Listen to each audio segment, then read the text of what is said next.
think that's all we had really for Christmas stuff. Being, we're halfway there. This month is flying. Like, March lasted 5 years. December is like disappearing before our eyes. I know. And hopefully January will do the same. Yeah. So with so much time left, hopefully we can stretch out the absolute stupidness of this Wombat of the Week. First, let me tell you what it is if you're a first-time listener and how you can get involved.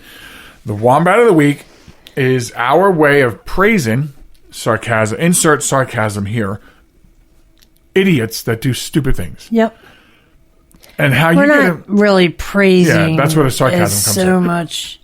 Highlighting the fact that they walk among us. Yeah, that they walk among us. These people walk among us. They're breathing your air.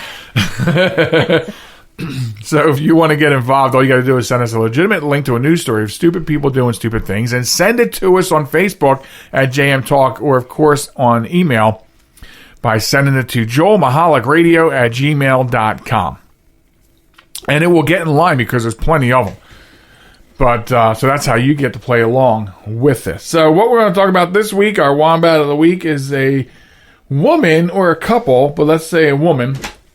And this is from good old England. Oh, my goodness. 29-year-old woman named Toni Strandon faked a cancer diagnosis to scam her friends into contributing up to £8,500 for her dream wedding. Yes, folks. Wow. This is pretty low in the pond next to the skunk. Freaking horrible. She went through great lengths to convince everyone that she was sick. She even shaved her head and gave newspaper interviews about her cancer diagnosis. I mean, this is a professional scammer. Wombat. She had claimed that she only had a short time to live, and that the cancer had spread to her brain, bones, and all over her body. So her friends launched a GoFundMe page to give Strandon and her partner James a wedding they deserved. Now, the wedding she deserved was not a wedding ring, but shackles and chains. Bracelets. Yes. So the wedding service was held at St. Bede's Catholic Church and was followed by a reception of roughly 150 guests. At the wedding, the couple received some video messages offering them support and congratulations. One came from Strandon's father, who passed away just before the wedding. Wow. Yes. Her friends suspected something might be wrong a short time later when she claimed to have the coronavirus. And after discovering the truth, her friends called the scam the ultimate betrayal.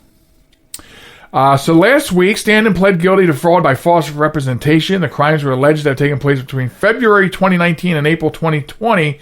However, she had been exploiting the scam for several years before that. Did you know that she even had a post put on her Facebook that she died? What? Because she wanted to see what people would say about her if she really died. That's crazy. That's crazy, and that gives bad karma. Yeah. Real bad. Which she already got served the karma because she has been caught.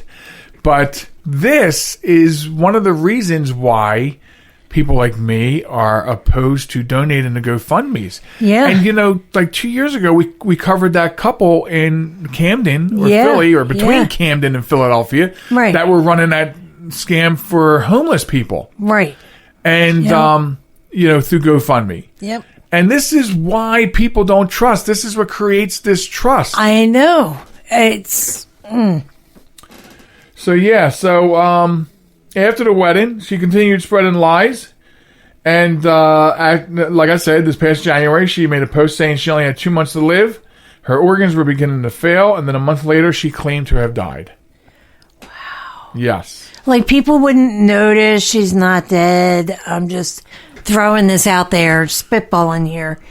So, she says on Facebook she's dead. But then, what about work? And what about her family and her friends? They're still going to see her. That's that's insane. Yeah, well, the story doesn't say so, but I would suspect that this is a person that probably doesn't work.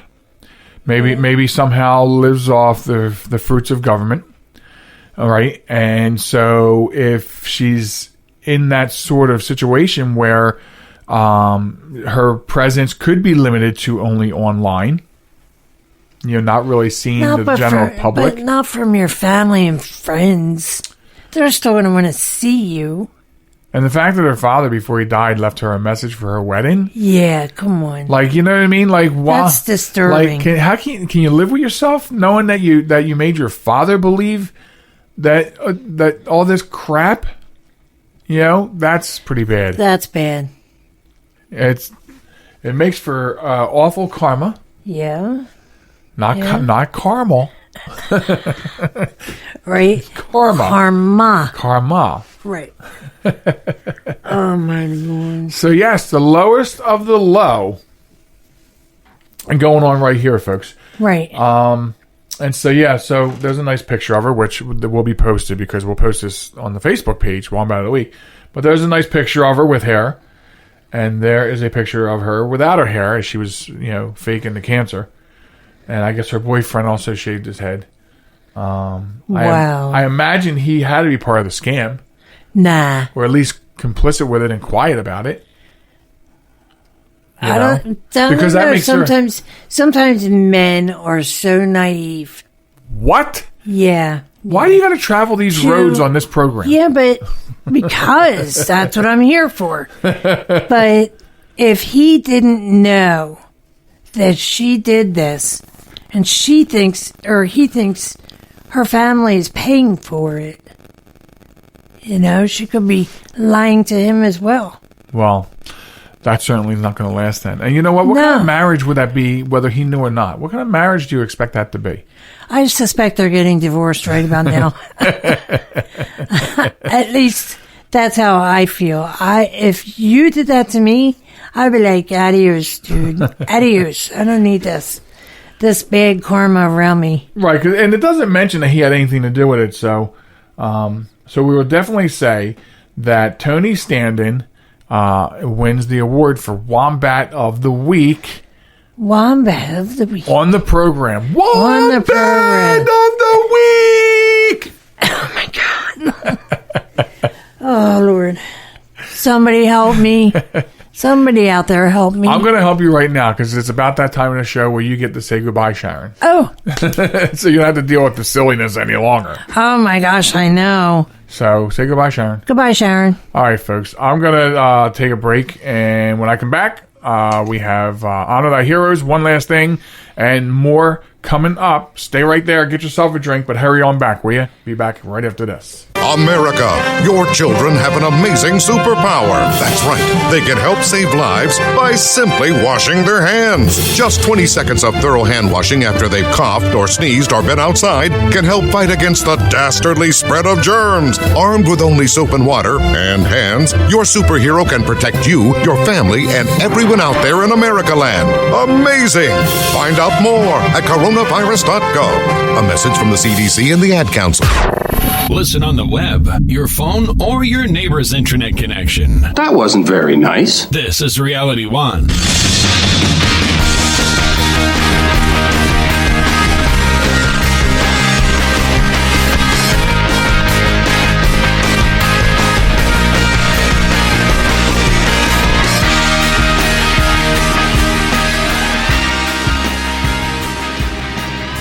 Hello and welcome back to the program, folks. It's the Joe Michaelec Show, featuring the lovely Sharon. Thanks for staying with me and coming back for the final stretch of the show. And remember, folks, this is our final drop of 2020. Yes, the final dropped podcast of 2020. And our syndicates will go into holiday mode after this. And we will be back after the first of the year, 2021. And so if you're interested in hearing the Christmas show this year, you have to listen to it on an affiliate network. Okay, so far what we know is that it will be airing on Reality One Radio as part of the Christmas Eve lineup on Christmas Eve night. The time escapes me. I tried to look it up in between. I still couldn't find the text that I had with Rich Hall over there. Sunday the 20th, 8 p.m. on WOTR, Old Time Radio USA. We're still waiting to hear from Full Gamut Radio and WON 920, the Apple in New York. We're waiting to hear from their schedules. It will be on SRN1 in Canada on the 10s, starting probably next week. Every day throughout the holidays on the 10s. So make sure you check it out. You can only listen to it on a affiliate network because of the music. You know, we got to keep it legit. You will not be able to hear this show as a podcast. So that's what we know so far. Stay tuned to social media, to Facebook especially, and we will keep updating or get the updated schedule out hopefully later on this week, because the show will be airing in these slots starting sometime in about a week and change or so. So anyway, so that's the skinny on that. Welcome to my lonely segment. I got a couple of things to talk about during this final stretch. It's not only the final stretch of the podcast this week, it's the final stretch of the year, so to speak. That's pretty interesting. That is pretty interesting. Okay. So anyway, you've heard the name Dave Ramsey, right? Most of you probably have. Dave Ramsey, the Christian personal finance guru. Well, he is defying COVID-19 rules because he's hoping his staff will spread peace and goodwill during the Christmas season. And maybe they'll be spreading COVID-19. What's going on? Ramsey Solutions, the company founded by the best-selling author and radio host, the company plans to host Boots and Barbecue, a large in-person Christmas party for hundreds of staff members at the company's Franklin, Tennessee headquarters, despite an outbreak of more than 50 cases at the company's headquarters as of mid-November. So the invitation was sent to the company's 800 staffers, and it advises that no children are allowed at the Christmas bash and that employees are limited to one guest apiece. No mention is made of masks being required. So this is the problem with this. We have seen, and although we did not bring some of this news to the show, but if you read many different news sources, you pick up some really interesting stories like other priests or high-ranking members of different types of religions or churches defying COVID orders to hold mega masses or mega gatherings, only to find that they come down with COVID, only to find out that some of them have died as a result of them defying. So look, I know there's plenty on both sides of the fence. COVID's fake. It's a government plot to take over the world. And the other side is real. We know it. I'm here to tell you. That I'm familiar with plenty of people who have had it. And though I personally do not know anyone who has died from it, I do personally know someone who spent 89 days in intensive care and nearly died from it. So I'm not the one that sits on the side of the fence and says that this is some sort of plot. It's very real. Now, if it was such, that's a story for another day, maybe even another show. But what I'm saying is, not all the restrictions, no matter how you feel about all the restrictions, not all of them are here to give you grief.